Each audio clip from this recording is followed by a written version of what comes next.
So welcome. Hi. Introduce yourself. Well, thank you for having me. Thank you for coming. I am Dr. Favia Dubik, and I am a professional rock climber and physician. I live in Albuquerque, New Mexico. Is that, well, one, you're very young to be a doctor, I think. Two, did you grow up in Albuquerque and the whole rock climbing thing, is this something that is new? How did you get into it? Because you're incredible. Um, yeah, you're very strong and it takes time to build. So I feel like you've probably been doing it for a long time. Actually, um, I've been a I started med school in 2010, so I've been practicing medicine since 2016.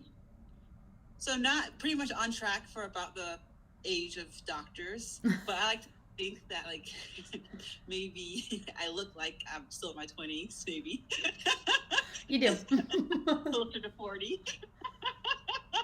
Well, good for you. Being fit makes you look young.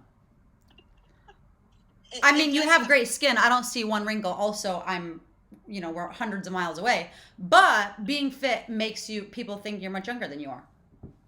Yeah, yeah. I mean, being fit, it definitely helps keep your like, skin elasticity. Like you don't have. Well, I mean, I guess you still get stretch marks because sometimes your muscles grow so fast, your skin can't keep up with it. But in general, it's really good for your entire well-being and for your just not for your physical health, but for your mental health. And so that's what I used exercise to stay mentally healthy through med school and residency and fellowship. All of those really hard And what years. are you a doctor in? So technically, I'm a hematopathologist. Okay. We are the physicians that make your diagnosis.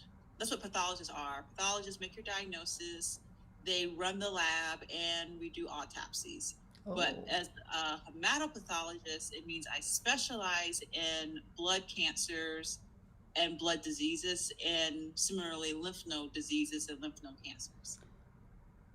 Got it. So it's in in addition to all these other amazing things that you do, you had cancer. Yes, And you had that before in or med school. during med school. Yes, that is why med school is generally 4 years. And so I mentioned that I started in 2010, but I started practicing in 2016. It's because I had to take 2.5 years off to undergo treatment and recovery for my lymphoma. And that's a relatively common type of cancer, or is it between certain ages? It's something like that. It's like the number one with tell me because I'm Well, so there are hundreds and hundreds of lymphomas, a ton of them. So it's really hard to say about what like lymphomas number one because there's Hodgkin's lymphomas, there's diffuse large that's B the cell one you had, lymphoma. Hodgkin's. Yeah, I had Hodgkin's lymphoma, but within Hodgkin's lymphoma, there's different subtypes of Hodgkin's lymphoma. This is why I had to take a whole year to specialize in lymphomas and leukemias because there's so many of them. But Hodgkin's lymphoma is a relatively common one, and it has a bimodal distribution, which means that it does happen in young people, but then it does hit another peak in like in their 60s. Okay. So I was in the young, I was at the tail end of the youth group. Do you think that because you were in med school and you got it, it made it more scary or less scary? Right? Because you could Uh, ask so many questions, and it's like, but then you could kind of know more answers than the normal person, I guess.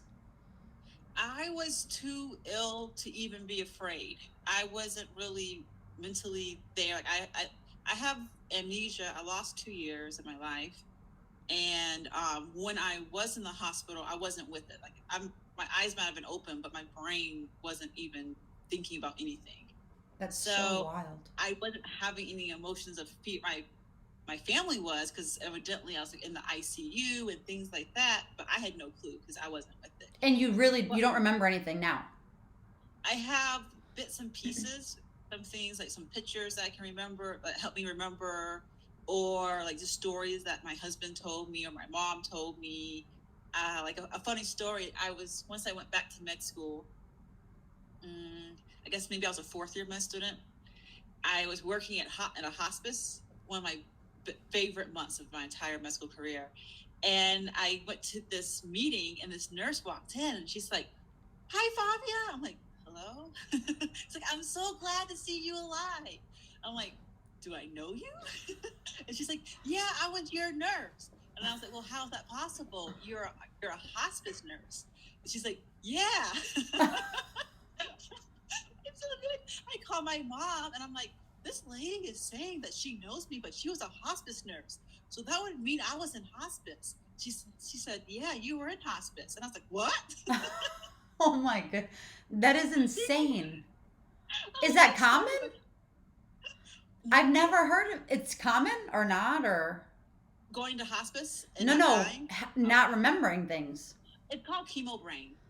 So it is Wow. common, except for it's not like, I wouldn't say it's well studied as far as I know, and it hits each individual differently. So some people it's a short-term thing and your memory comes back, or you like lose like a few months here.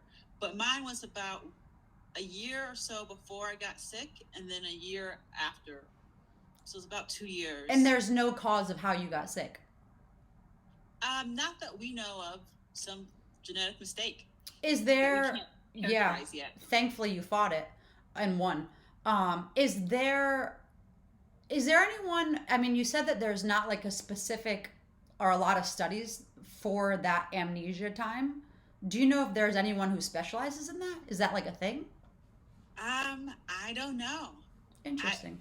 My oncologist said, "Oh yes, that's just a side effect," and I didn't really pursue any more treatment for that. Yeah. It's interesting because there's so many parts of being human that are unstudied, if that makes sense. Oh, yeah.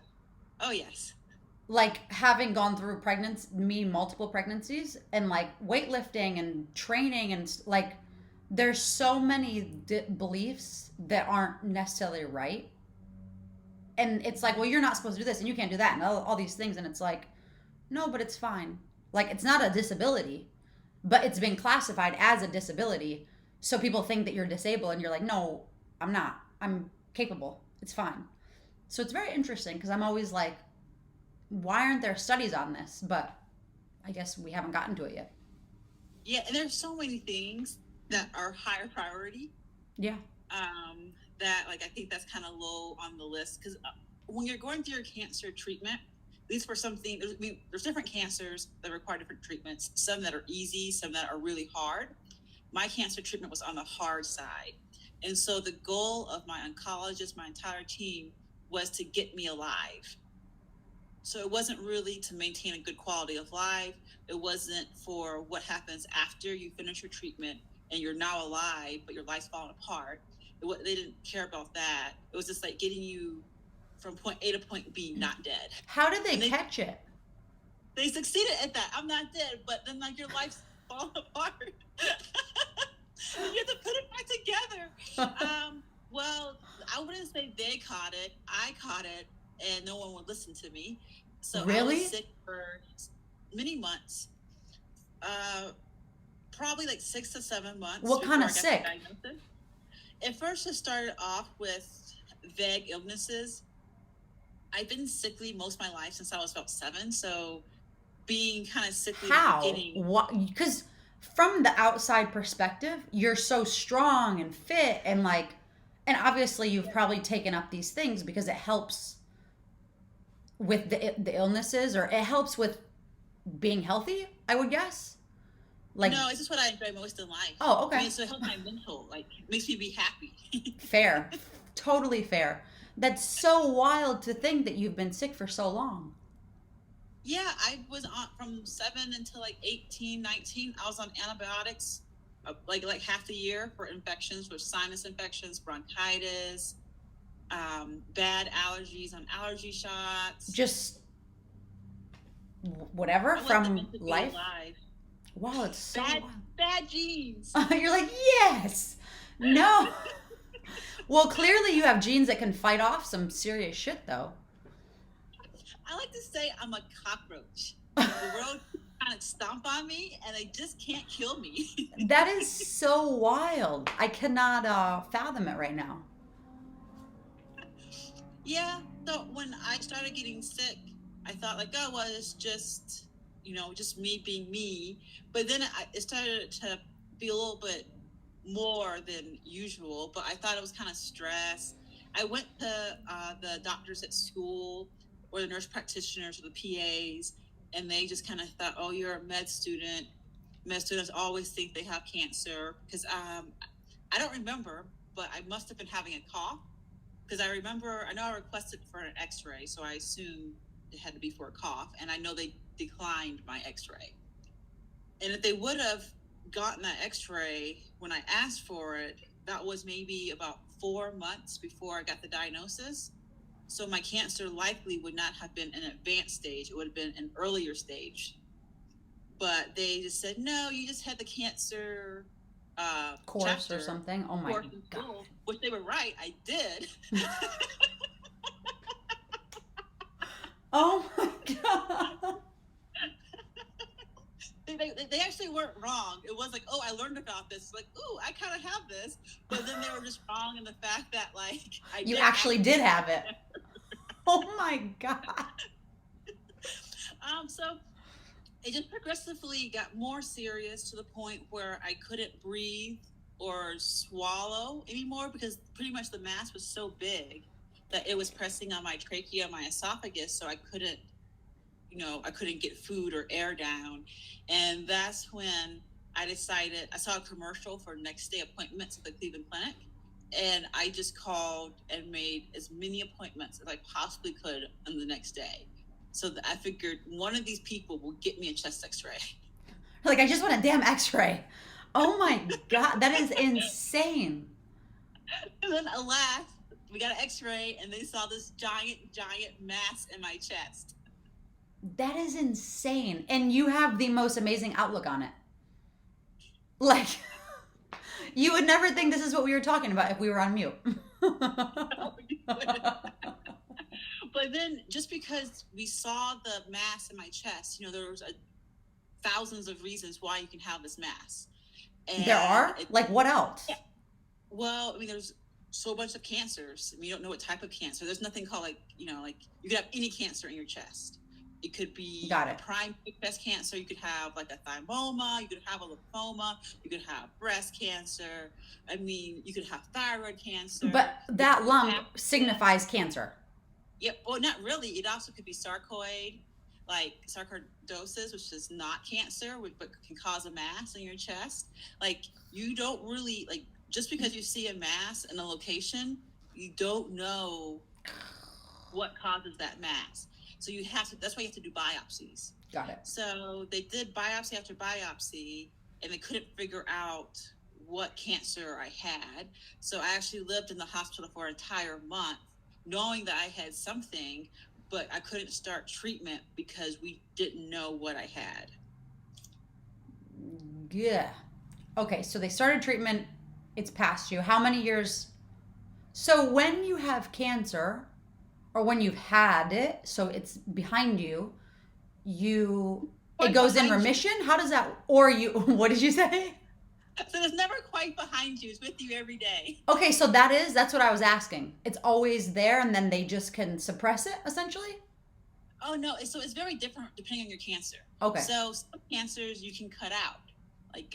Let's say you have colon cancer and you find it early enough where it didn't go to any lymph nodes.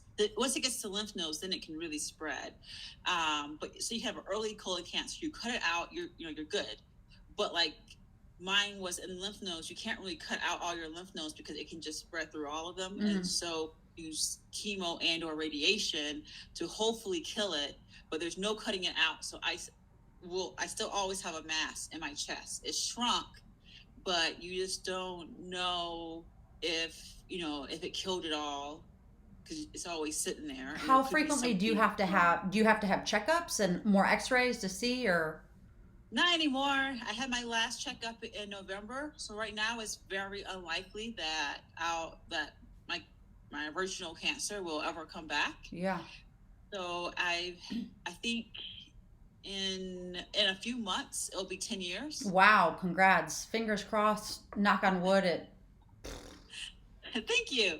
The another side effect of the chemos you're on is that they can cause other cancers, and those can arise at like around 8 years after you finished.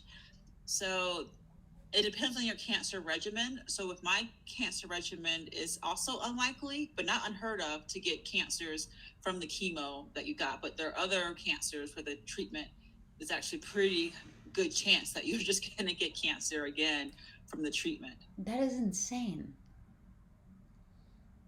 Yeah.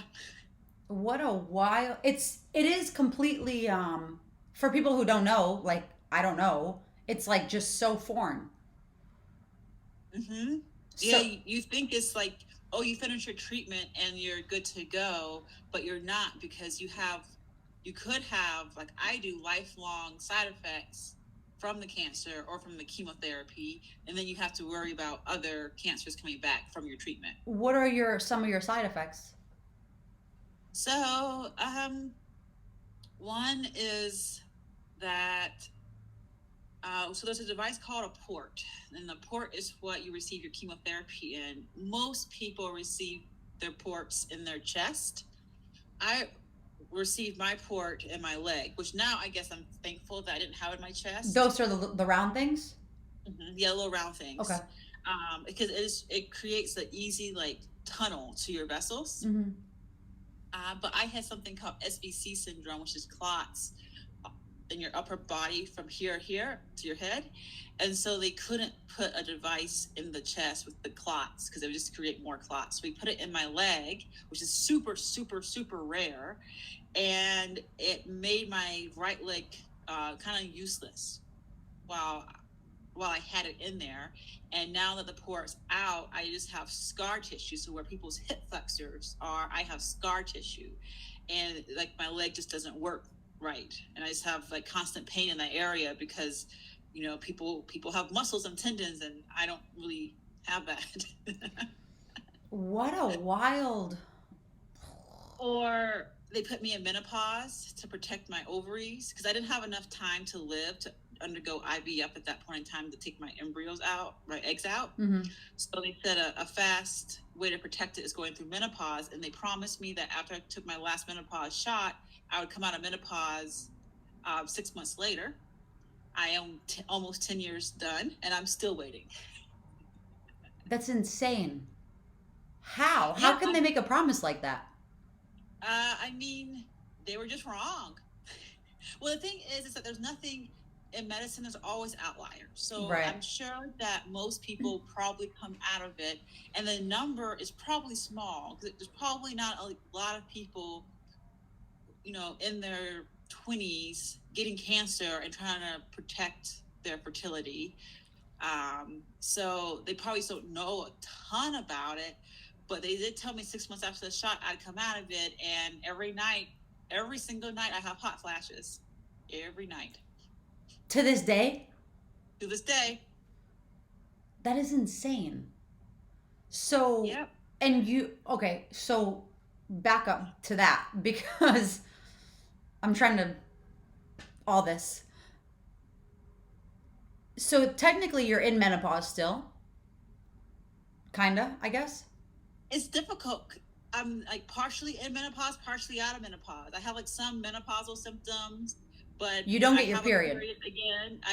It came back, but I still have all the menopause symptoms. And you can't get pregnant. It's like the worst of both worlds.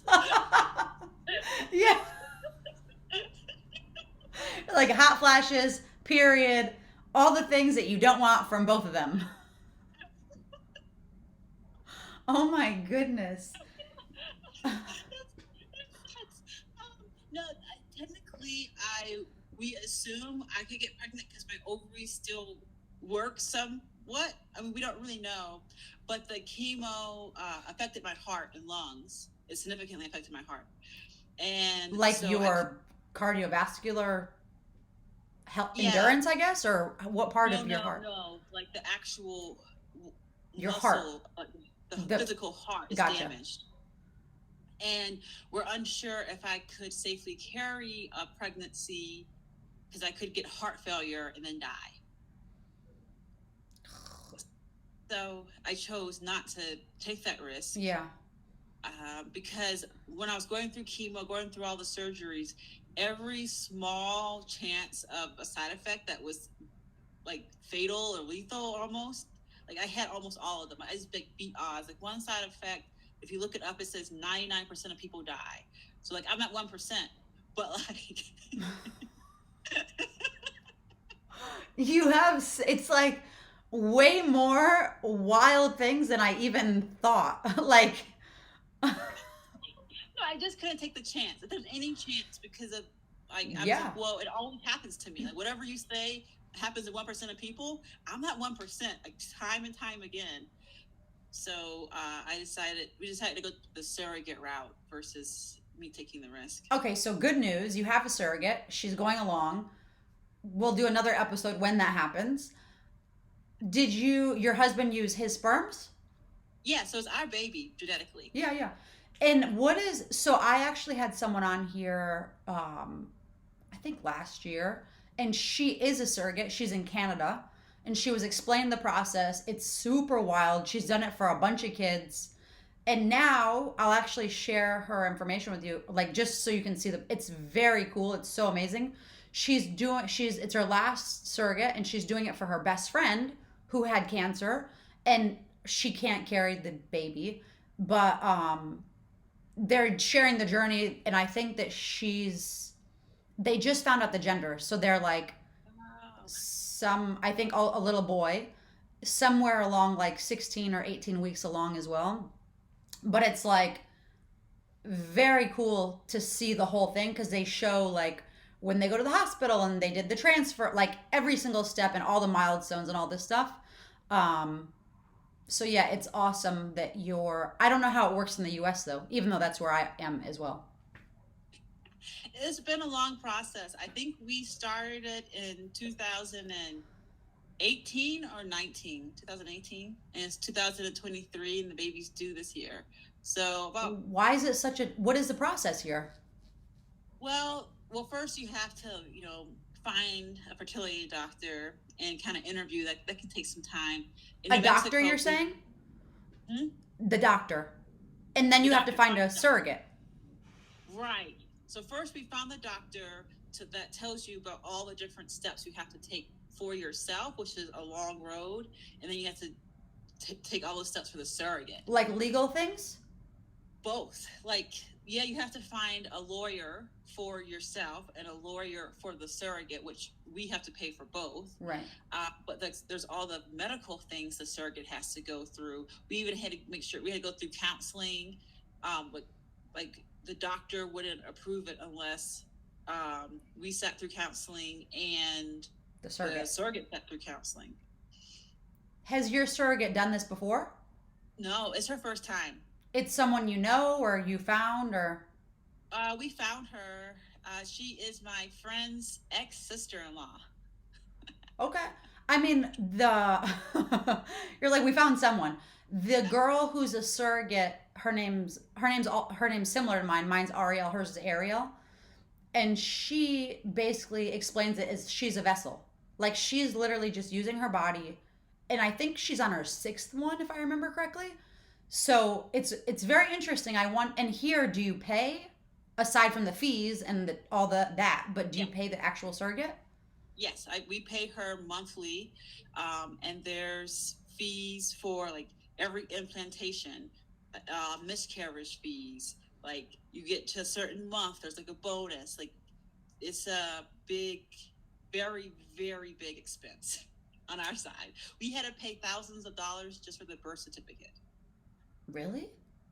Yeah, it's because you just can't go to the hospital. She gives birth and say put our names on it.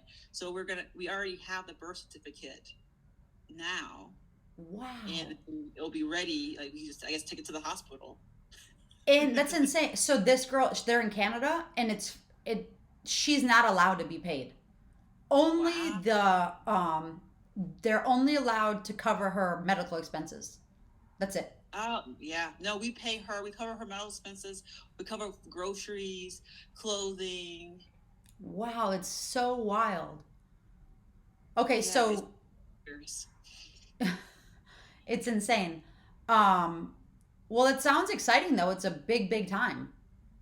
Yeah. And you could theoretically get pregnant. Um, no, not Oh, me. you couldn't? I mean, I'm not. No, I would never risk Even it. if you were trying. No, I'm not trying. Like you couldn't just get pregnant? Oh, I mean, it's a possibility if I took my IUD out. Oh, okay. Well, things happen when you're not trying because it's not like I know that infertility is a real thing. It's not like, oh, well, stop thinking about it and it happens. It doesn't work that way. But you don't have that. You have something else. Yeah, So you don't really know. we don't know, but I do know that I never intend on being pregnant. Yeah, it's a lot of work. I well, I also have Ehlers-Danlos, which is a connective tissue disorder. So I would have to get all of my hernias repaired before I got pregnant, and then What I are hold on. Tell absolutely me what are your hernias from this? from Ehlers-Danlos, not from cancer. I had them. I had all the hernias before cancer. I've had them for a long time. Where are Most they? so I have like a hiatal hernia, which is like my stomach and esophagus get all like intertwined, and then I just have like a abdominal hernia too. And you can like my intestines, like my intestinal fat pops out of it, and then you can just like push it back in. And some of my videos or pictures, if you look You could closely, see. you can see my intestinal fat in them. That's so. Is it's in your stomach? Like it's not diastasis though. It's a different place. Well, it is where stasis would be if I had that. That's Like, so that's why I'd have to get it fixed because I already have a hole in the middle gotcha. of my abdomen that like my intestines are already coming through. And you were born with it? No, I remember when it happened. It was very painful. I think I was like 8 years old or so. And I Sounds was like, painful. oh, what is this pain? And why is there like this stuff protruding from my abdomen? That is insane. What the? Hold on. What is it called? Well, that's just like a regular, I guess, abdominal hernia. But then I have a hiatal hernia too, which causes me lots of stomach pains. But what is the thing like the Oh, Ehlers-Danlos. Ehlers-Danlos? Erler, Ehler, Erler, got it. Danlos. My collagen is made incorrectly. There's many types of Ehlers-Danlos. I have the milder type, thank goodness. So it doesn't affect too much of my daily life as if I've had a more severe one. But it means that since my collagen is made incorrectly, my ligaments, my tendons don't aren't aren't right. They're not made correctly. They can't support my bones and Are you joints. extra flexible or mobile? Yes. Yes, that's why I dislocate all the time and I tear muscles all the time because I just can't keep things in place. And what you do and strength training and that would help you, right? Like it would to control it It a little? helps. It does help, but it's a fine line because you also can get super tight and that's why you tear a lot. And so I don't work on I have to work on certain, like I just can't stretch like a normal person stretches. Because if I stretch, there's pretty much no limit to like how far I can go. Mhm. So then I just keep going and going, and things dislocate or they tear. But then they also like come back and they get real tight, and so they need to be stretched. So I recently went to a new doctor who told me that I have to stretch with resistance. Ah, Um, and so that way I can get the stretch, but something has to stop me from going too far because my body has no natural stop. stop until it's like, oh, why is my arm like over there? Or why is my leg bone sticking out of my calf? Oh my God. Is this common? I feel like it sounds vaguely familiar. Like I might have heard of it. Or it's not. Well, it's not common, but there is a so in the UK, it's considered you're considered a paraclimber there if you have EDS. And so they actually do a lot of teaching about EDS and climbing, and they have a strong group. So I'm like on the part of their group on Instagram and stuff, and it's been really helpful. But so you maybe have heard it through like over there because they Yeah. talk about it. In America, we don't talk about it at all. Why? But there, I don't know. I feel Don't like know why here we we don't talk really about talk about much. Like fake things, but not like real things that people are living with. Hmm. Wow. So did you start doing the resistance stretching? Yeah, I just started.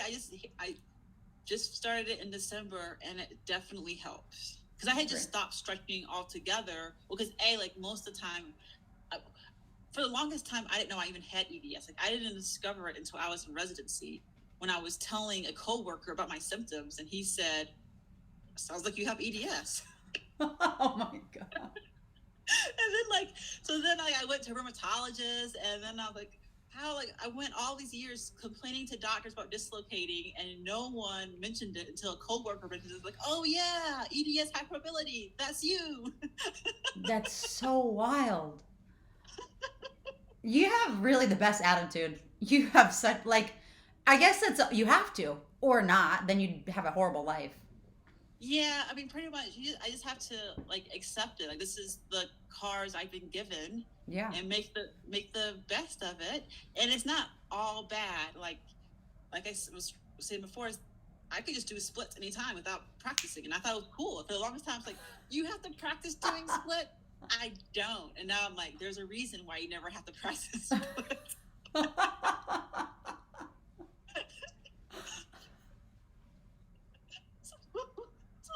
mean, there's some upsides, but I think that's ultimately what led to my spinal cord injury in 2019. And you did it while you were competing or No, how I when did did it it happen? When you were a few training? days before I was set to compete on Ninja Warrior. I was practicing. Got it. So what do you, are you can you do anything for your I guess leg for that or just hope it heals or no what? Well, I've dedicated the last almost 4 years to trying to regain my leg strength.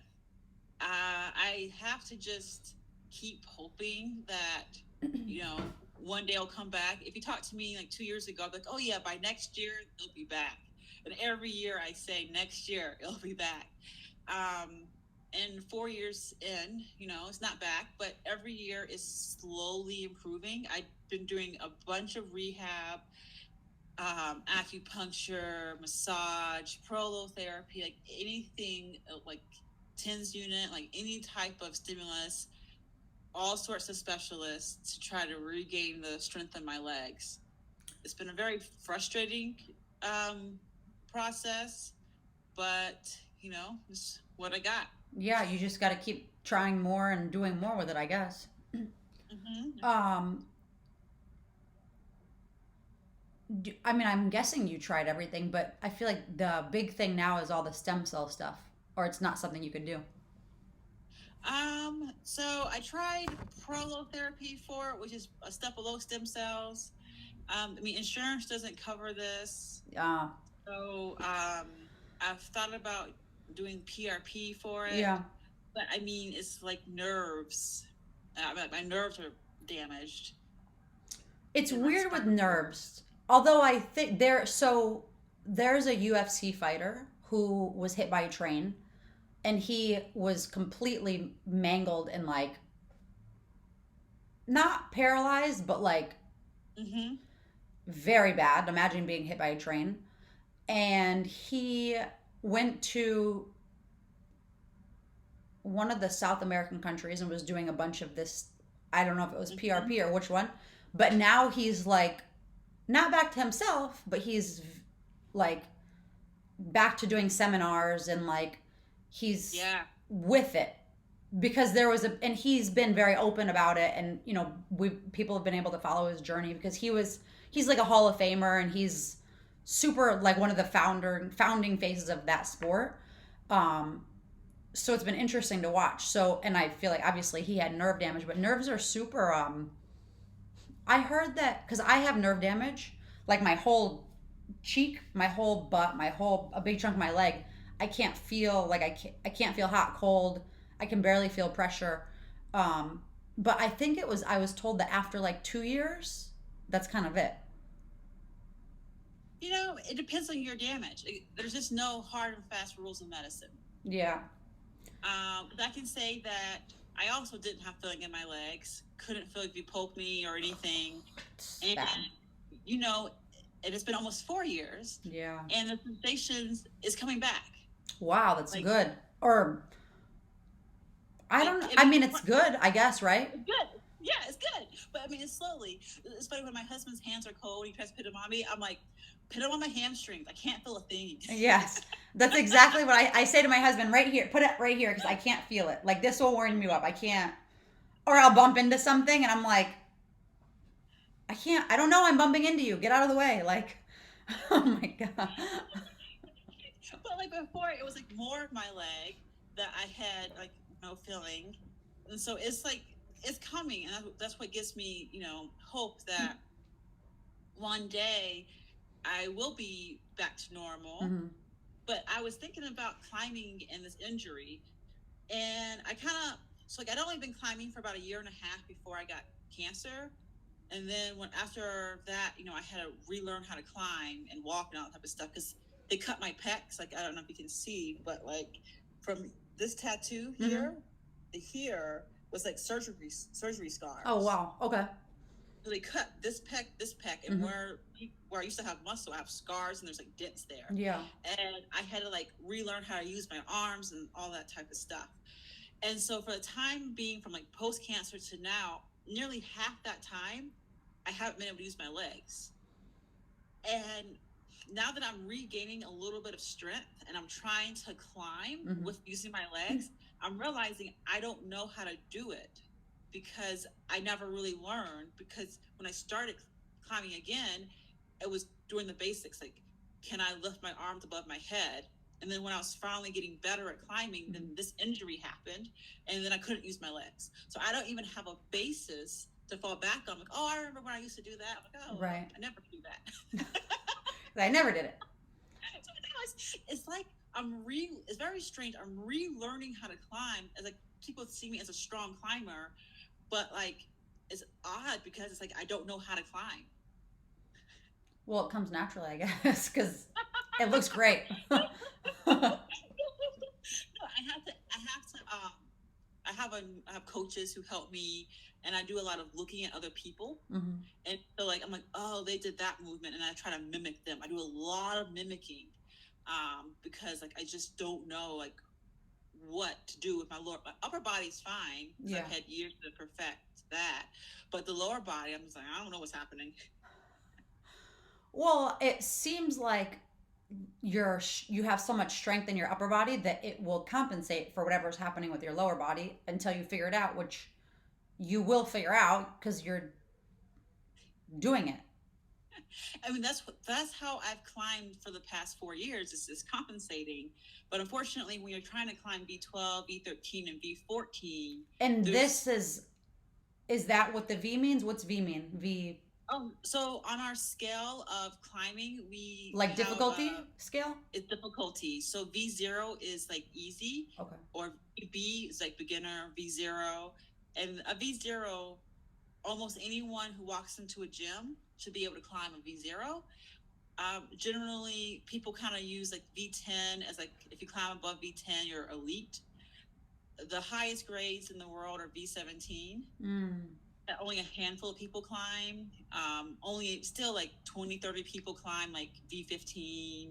Oh wow. I mean, so like when I'm trying to like my current project right now is V13, V14, which not many people can climb, and the people who do climb it have full use of their legs. It's really hard to compensate with your arms. Yeah. Well, so the V means it's more like no. Nothing to do with the angle. Oh, okay. It's just the grade, the difficulty. Wow.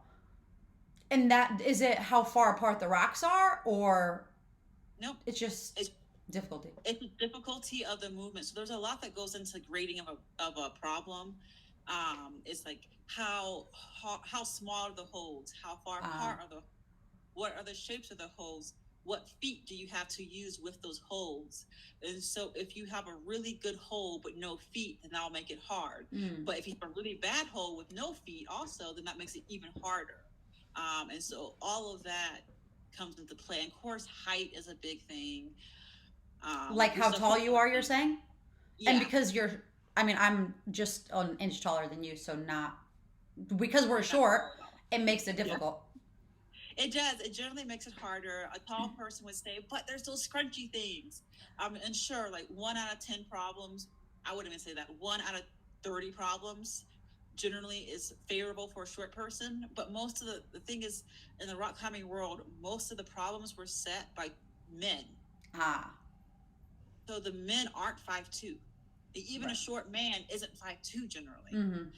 And so so they set the problem outside, and they gave the difficulty for them and their body. Are there a lot of women rock climbers or not?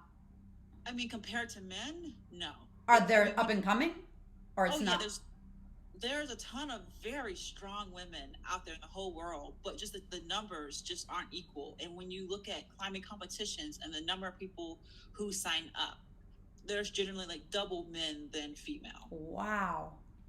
Where are Yeah, the competitions? All over, or how does that work?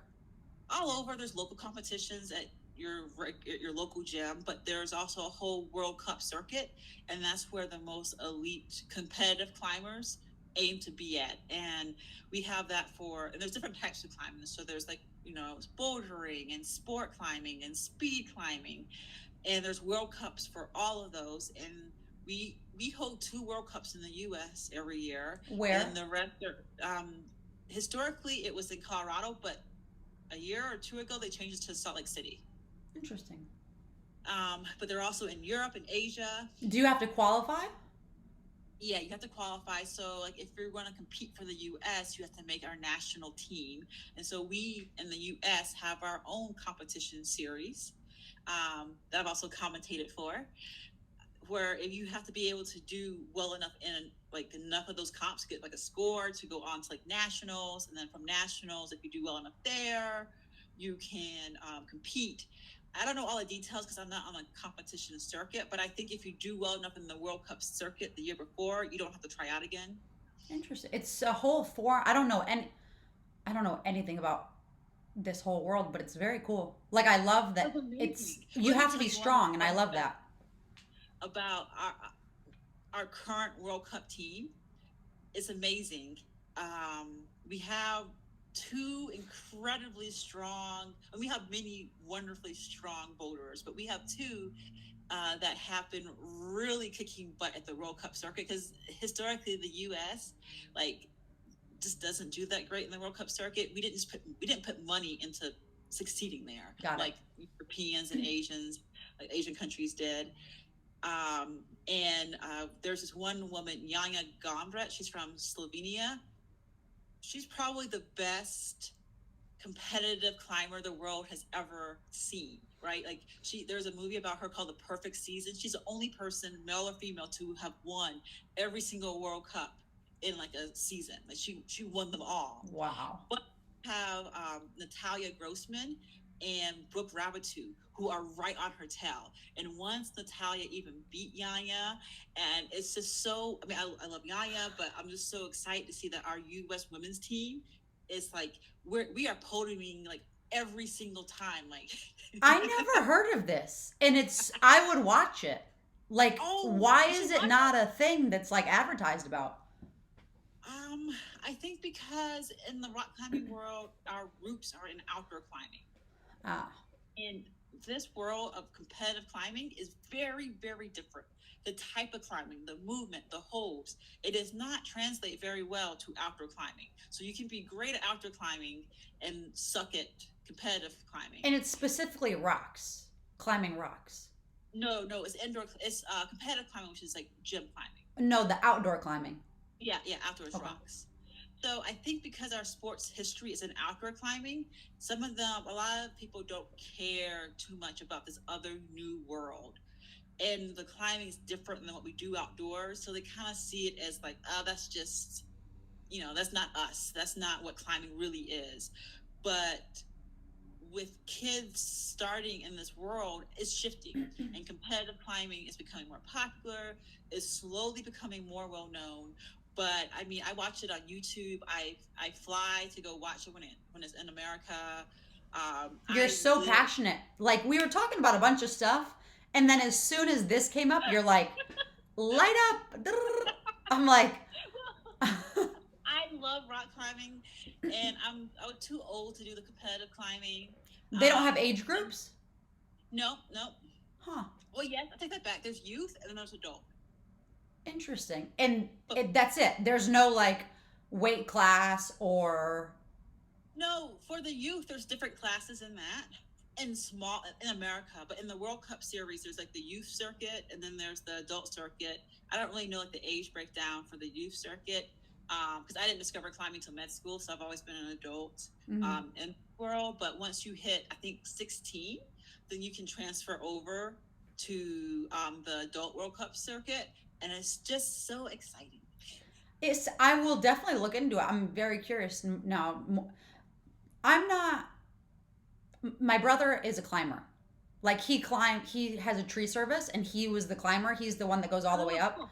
Yeah. And he's like a little like he can just shimmy up a tree in a second. Like and he'll just be waving in the wind like and he doesn't have anything protect like he just phew. So I'm interested maybe because of that. And I can appreciate it because of that. I'm guessing. But I do think that there's a whole there's like a whole it's very interesting. I mean, I'm into it. So I'm going to definitely find more details from you and follow Yeah. this a little more. It's very That'd cool. be lovely. I hope you enjoy it. Climbing is a little hard to understand, or The to sport enjoy. of it, like the Like rules to or watch it. No, no, to understand the difficulty. yeah, I'm sure because you make it look so easy. Right. Exactly. So when like as a climber, I'm like, ooh, that was hard. Or Hmm. like even when I take like my friends to the gym, like new climbers, and I want to impress them, I actually don't go on anything hard because they can't comprehend like how How hard hard it these is. tiny holds are. Yeah. But they can understand like big flashy moves. So I'll get on something really easy actually, and like just like jump around and like cut my feet, and they're all like, "Oh my god, it's amazing!" But if you're actually a rock climber, they'll be like, "I don't care about that." Like, and that's actually that actually explains the difference between outdoor climbing and the World Cup. They wanted to have viewers. And Right. so they had to kind of make it exciting, and so it had to have more big moves that everyone can appreciate. Hmm. And that kind of made this new world where like you don't have those type of climbs in the outdoor world, and now indoor climbing, comp climbing, it has to be exciting for non-climbers to watch. Yeah.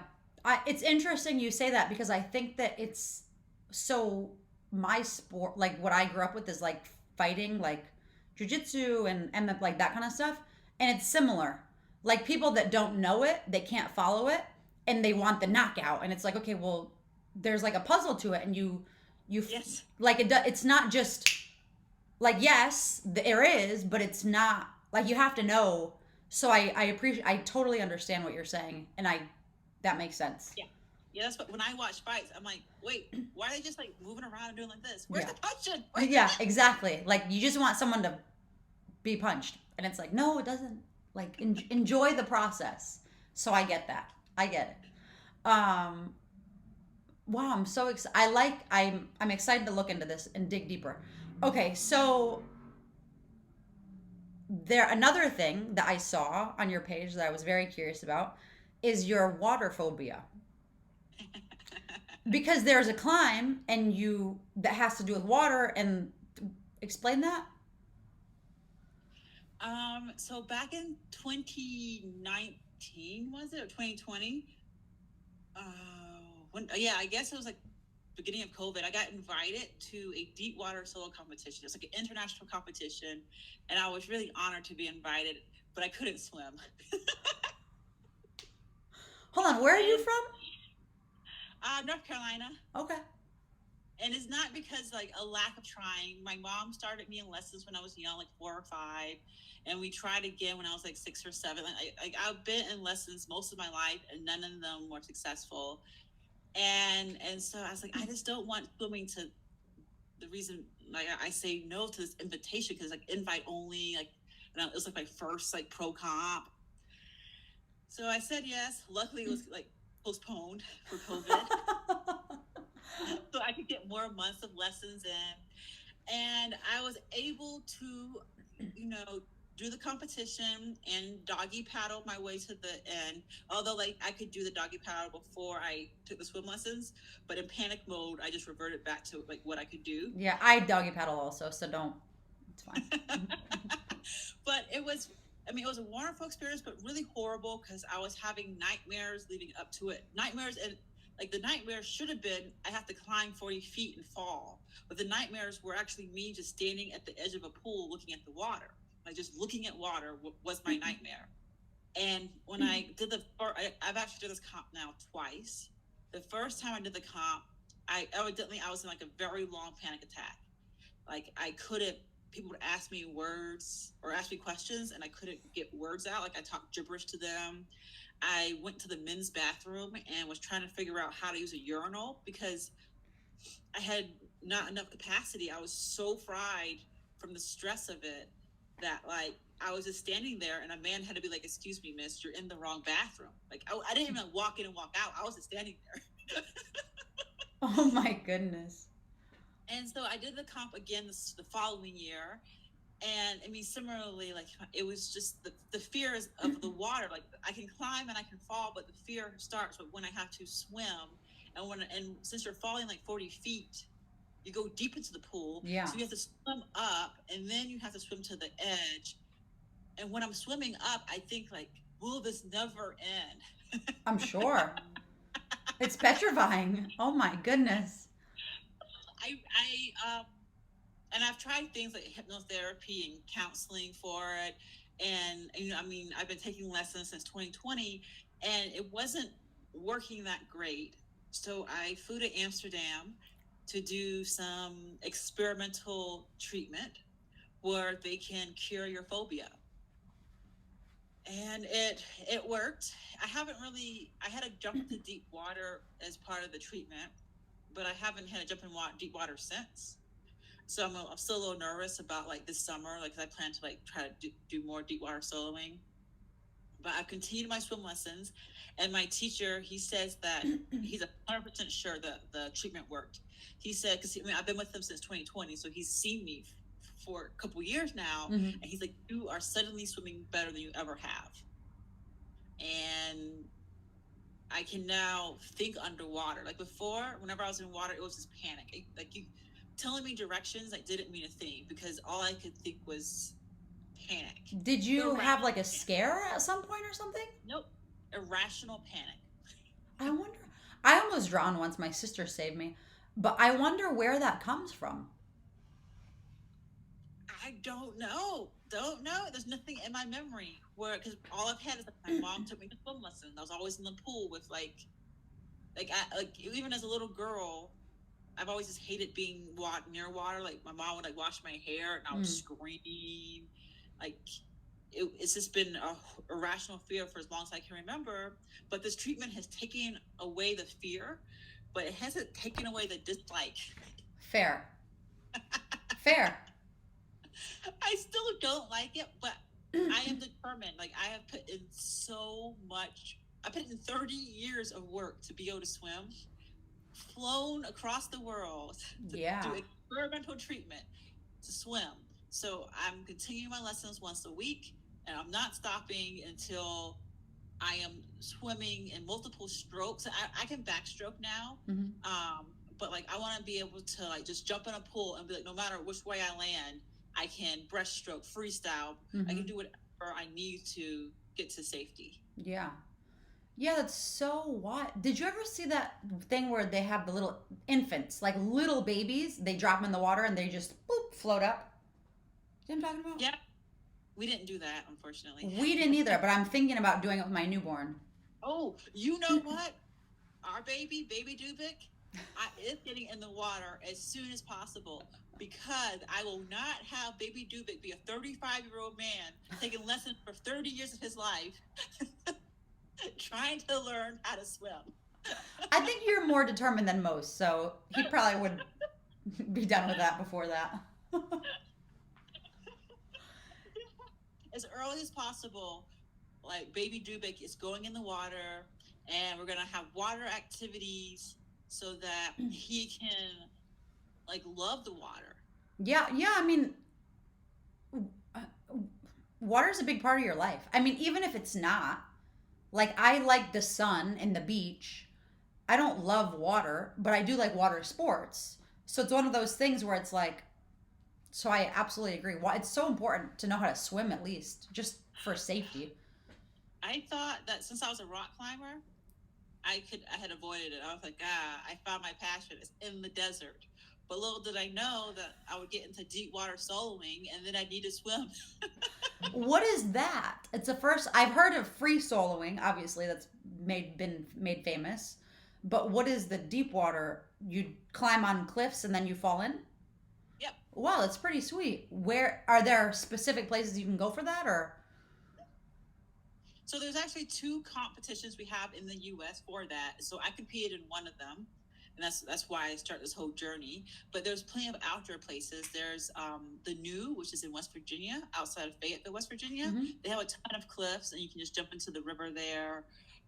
Spain, Mallorca has the most famous deep water soloing place in the entire world. It is into the ocean. Vietnam has deep water soloing. Arizona has deep water soloing. That's so fun. Yeah. And do you have to be a very good climber to go to these places, or you kind of can? No, you just need to be a swimmer. You're like, that's the hard part, not the climbing part. Because the climbing can be at all levels. It can be the easiest climbing you can do, like that anyone can do. Yeah. And then you just go in and then you just fall to the water. So like it's for everyone. And what I learned from my deep water solo competition is that falling into water doesn't hurt my back. So when I'm bouldering, I have to be careful to not land on my feet from a regular distance, not even a high distance. Like gym bouldering walls are too high for me to fall from. How do you land if you can't land on your feet?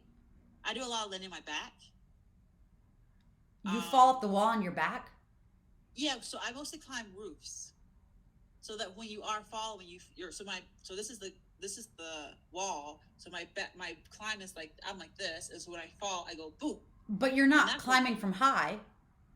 No. You're just off the ground enough to. Yep, that's my ideal climbing because then I can fall as much as I want and not hurt my back. And you probably have to be super strong to climb like that. You do have to be strong, yes. I mean, your whole like. Yes, yeah. It's all on you. Gravity's not helping you whatsoever. Zero help on those kind of climbs. Oh my goodness. But with deep water soloing, I took a big 40-foot fall incorrectly. Like I heard the crowd go, ooh. Oh my God. Really? You had like, of course I had like bruises and stuff, but my back was fine. Like it did not compress my back whatsoever. And so if I can get over the swimming, I could climb like a normal person. Like I could climb and take falls and not have to worry if I can walk afterwards. No, that's so exciting to find something that. But I gotta swim. You'll get there. I have faith. You will get there. You get there. You're from all these things, you're like the most determined person I've ever met. It's amazing. Yeah, I enjoy a fight and I don't like to stop until I'm complete. Well, then you will probably be complete with this swimming thing soon. I will be. But man, it's been a long journey. It seems like it. For everything, not only the swimming thing, but. Yeah, I lived a lot of life. That's an understatement. A lot. A lot is an understatement in this case. Wow. Okay, so I know you have to go. Do you have anything else you want to share? Any competitions you'll be competing in, or where we can find you, or your sponsors, or what? Anything? Well, you can find me on Instagram. I'm Feline Favia because my husband and I have 5 cats and a dog, so I'm a big cat lover and dog lover. Feline Favia just had alliteration, so. I get it. I hear you. I hear it. If I was Kavia, it'd be K9 Kavia, but but it's Feline Favia. And you can follow my swim journey and my climbing journey. all on there. I'm pretty much an open book, so I share a lot. You have your doctor stuff on there too? Yeah, so if you need an appointment, you can go to the website drfavia.com or just send me a message. A lot of people just send me messages on Instagram, actually. So you can send me a message on there. I interpret path results. So if you have lab results or path reports and you have questions about them, then instead of Googling them, you can just ask me. And I have like next day appointments. So you can, if you have a quick question, just shoot over the lab results, and the next day you can have your answer. And you have virtual visits and stuff, obviously. Yeah. Cool. Anything else? That's it, I think. Well, thank you for your time. I'm very happy we finally were able to make this happen because, I think we're going to have to do another one because I still have a zillion other questions about grip, strength, and your bicep tear, and what happens with your swimming journey and your baby that's going to be coming. There's so many more things, but we only have so much time. I would love to do a follow-up. And I'm so hopefully excited. then I'll be like, oh, I swam across the Atlantic Ocean. Deal.